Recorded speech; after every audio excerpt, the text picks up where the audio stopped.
Dalam pertemuan kali ini, kita akan membahas mengenai cara meningkatkan motivasi belajar. Layanan ini bertujuan agar siswa atau konsuli nantinya mampu meningkatkan motivasinya dalam belajar, sehingga siswa mampu meraih prestasi dan memiliki hasil belajar yang baik.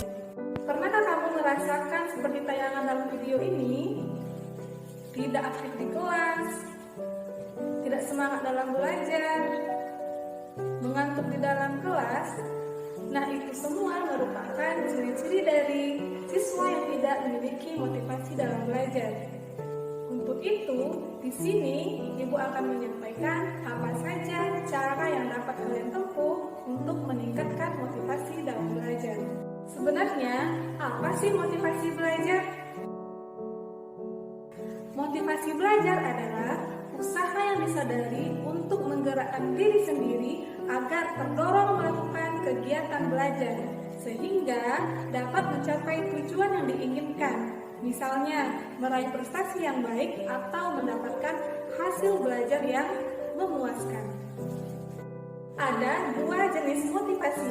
Yang pertama, motivasi intrinsik, yang kedua, motivasi ekstrinsik. Motivasi intrinsik yaitu dorongan belajar dari dalam diri siswa itu sendiri. Biasanya siswa yang memiliki motivasi intrinsik, dia semangat dalam belajar karena merasa belajar itu penting dan biasanya menunjukkan rasa senang dalam belajar. Motivasi ekstrinsik adalah dorongan belajar dari luar diri siswa. Contohnya, karena ingin mendapatkan perhatian, mendapatkan pujian, atau karena ingin mendapatkan hadiah. Ada beberapa faktor yang mempengaruhi motivasi belajar.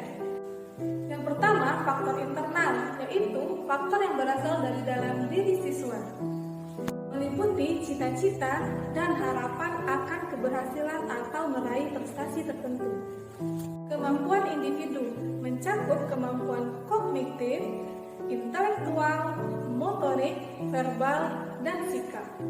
Faktor fisik berupa kesehatan, karena jika dalam keadaan sakit, lapar, atau mengantuk, konsentrasi akan terganggu.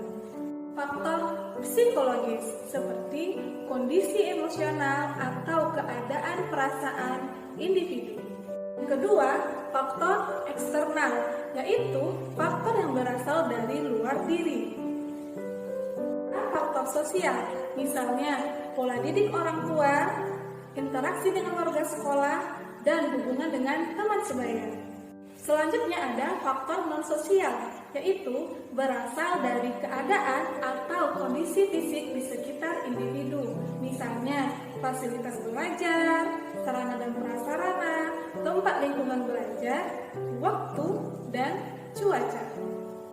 Ada beberapa cara yang dapat kamu lakukan untuk meningkatkan motivasi belajarmu. Pertama, dengan membuat agenda atau jadwal belajar. Buatlah waktu belajarmu sehingga kegiatan sehari-harimu lebih teratur. Yang kedua, tentukan gaya belajar yang nyaman buat dirimu. Apakah kamu termasuk ke tipe belajar visual, yaitu dengan melihat, atau auditori dengan cara mendengar, atau kinestetik, yaitu dengan lebih suka praktik. Carilah tempat atau suasana yang nyaman buatmu belajar, misalnya dalam kamar atau di bawah pohon yang rindang. Fokus dengan cara menunda-nunda atau melupakan semua hal yang tidak berhubungan dengan belajar. Misalnya, jangan memikirkan hal-hal bermain game atau membuka sosial media dan lain sebagainya. Sehat dan refreshing. Usahakan kamu dalam keadaan sehat dan bugar agar fokusmu ke belajar 100%. Untuk video kali ini, diharapkan setelah menyaksikan video ini, kamu mampu meningkatkan motivasi belajarmu. Sekian dari saya. Assalamualaikum warahmatullahi wabarakatuh.